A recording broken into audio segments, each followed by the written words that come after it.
Hello, this is part 4. I just wanted to like a couple of things, kind of reiterate a couple of things. Um, when we are talking about loss of water, the most contaminated loss of water in terms of consumption, the most contaminated ones are going to be in agriculture. The largest amount of runoff is going to be in agriculture. Now, we do realize that industry probably uses a lot more chemicals than agriculture does. However, there is a standard that is set for purifying the water, cleaning up the water, at least in the past couple of decades, that industry has to follow. If you have a company, you are not right as of now. You are not allowed to throw mercury-laced water into your nearest water resource. However, this was not the case a couple of decades ago. For example, this lake in Syracuse, it's close to the city of Syracuse. It starts with an O. I cannot remember its name for to save my life. Is actually laced with mercury, but that is not the case anymore. So there is more regulation on industry. There is very less regulation on agriculture. That is why the runoff that comes from agriculture is actually more contaminated. In terms of domestic, there's not a lot of evaporation. Most of your evaporation is going to come from all the stuff you use to keep your lawns green. I wanted to go over a couple more things about wetlands. Not very often are we able to say this, at least nowadays. One of the states that has done an amazing job from the 80s onwards of actually taking the wetlands back from the private sector and making the people of the state of Florida, yes, I said Florida, in charge of the Everglades, has actually protected the Everglades to a great extent. So they took it back from the Sugar Corporation. I know it sounds like Sugar Corporation might be public, but it is not. And this was in the 80s when Charlie Crist was the governor, a Republican. So Florida has actually done an amazing job of protecting their wetlands. The wetlands are very, very important for a place like Florida because they actually give a catchment basin for the excess water. Florida has a lot of rain, so the wetlands do provide that, kind of a buffer zone for flooding. So they have done an amazing job of protecting their wetlands. Some of the states that have actually done a really awful job, one of them being actually Connecticut. The second, Connecticut is a very small state and has a dense population, so housing is one of your bigger needs. So, a lot of wetlands have been used for housing. A lot of wetlands have been used for tobacco farming. And the other state that as of now is doing an amazing job of making sure that all their wetlands are converted into, I don't know what, pizza parlors that don't serve gay people. Indiana.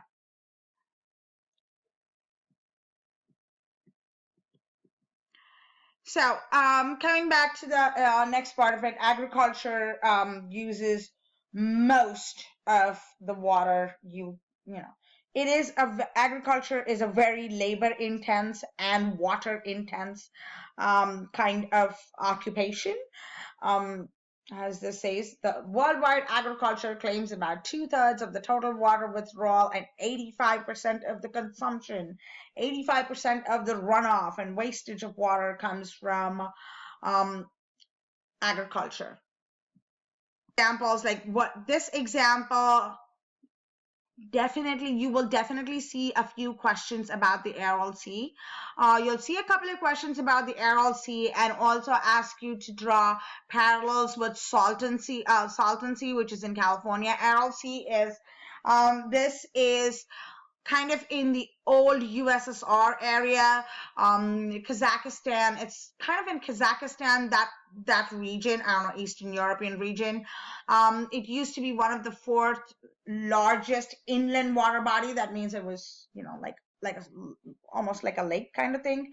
It was called Aral Sea because it was huge, big water body. It was diverted into like 2, 3 different tributaries to actually make that. Kazakhstan, those places are like high desert. They're very cold, but they also have very little rainfall. So there's very less agriculture. It has a high desert kind of feel to it. So they diverted the water from there, hoping that there would be more rain and rain would fill up this lake. So hoping, the key word being hoping. So they made 2 different tributaries and diverted the water into nearby lands in order to encourage rice and cotton crop. Now, rice is a very, very water intense crop.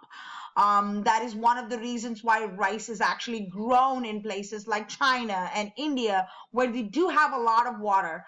A paddy farm has to be, paddy is rice, has to be basically waterlogged.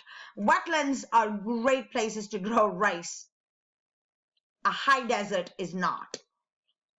Someplace that is very, very, very cold is not. So they tried to grow crop. Unfortunately, the crop did not grow. And once they diverted the water from the lake, it went into areas that basically had no water, so it was consumed. There was no method of renewing this water. And in the next slide, you'll see how this lake has basically shrunk into nothing.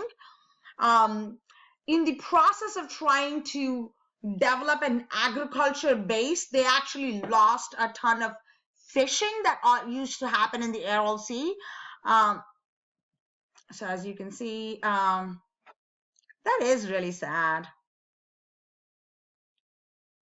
That's like a swimming pool. So I'm being hyperbolic, but that does look like a swimming pool. I probably know people with a bigger swimming pool. Okay, that definitely was a joke. I do not know anybody with that kind of swimming pool.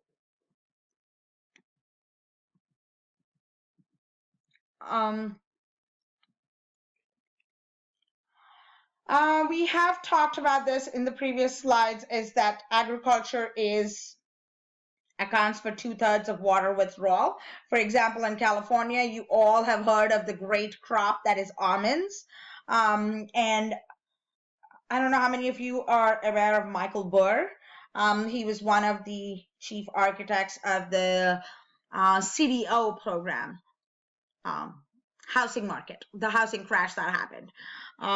So he apparently is now investing and encouraging people to invest in waterfront property in California, not waterfront as in the beach, but fresh waterfront, because the water that's under your land you own.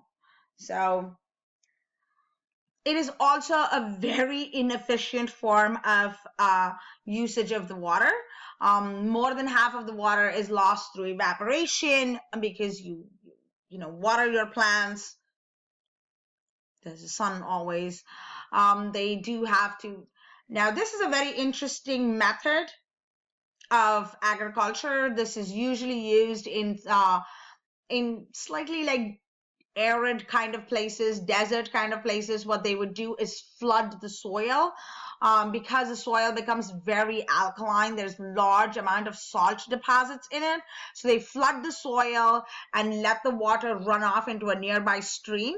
Now, with the water, salts tend to dissolve in water. So once these salts are dissolved in water, then they collect in the stream. So while your farm, California did a lot of this in places like Palmdale, Lancaster, these places. They actually flooded the soil and then collected all the water in basements, in catchments, not basements.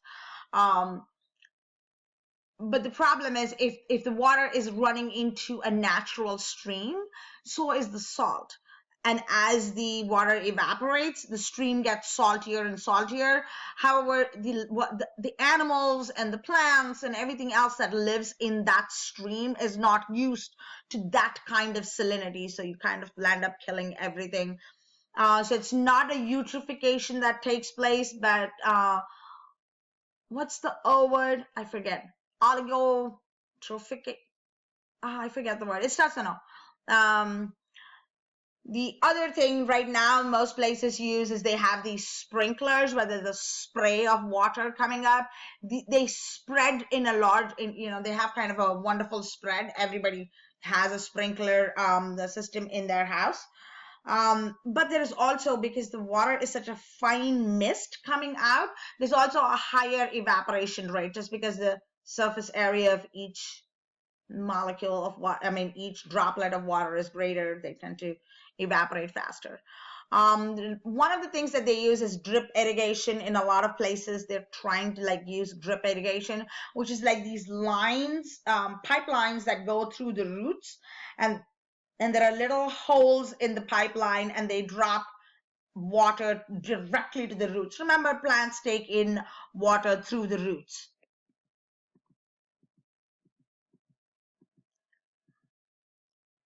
Again, I talked about industry using water. There is a greater regulation on how this water is used and cleaned when it comes to industry. Like the mining industry at one point of time was leaching SOx and NOx into the water system. The impact is so quick and so much bigger, like it's magnified when there's an industrial contaminant, that people tend to react faster to it. So if a company comes in and into your the nearest stream drops a bunch of hydrogen sulfide, you are immediately going to smell that rotten egg smell. You're going to have problems breathing. So the people in the community are going to react faster, and they're going to do something about it. But agriculture is a slow drip. So water, your water is slowly being contaminated. You don't even notice it.